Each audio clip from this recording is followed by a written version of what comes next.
Psalm 110. Orin Dáfídì, orí 100. Olúwa wí fún Olúwa mi pé, ìwọ jókòó ní ọwọ́ ọ̀tún mi títí èmi ó fi sọ àwọn ọ̀tá rẹ di àpótí ìtìsẹ̀ rẹ. Olúwa yóò na ọ̀pá agbára rẹ̀ láti Síónì jáde wá. Ìwọ jọba láàrin àwọn ọ̀tá rẹ. Àwọn èèyàn rẹ jẹ́ ọ̀rẹ́ àtinúwá ní ọjọ́ agbára rẹ. Nínú ẹwà ìwà mímọ́ láti inú òwúrọ̀ wá, ìwọ ní ìrì èwe rẹ.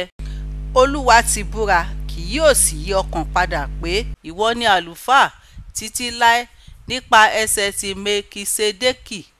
Olúwa ní ọwọ́ ọ̀tún rẹ̀ yóò lu àwọn ọba jálẹ̀ ní ọjọ́ ìbínú rẹ̀. Yóò ṣe ìdájọ́ láàrin àwọn kèfèrí.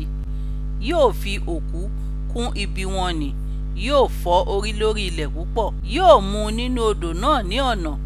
Nítorí náà ni yóò ṣe gbé orí sókè. Àmín.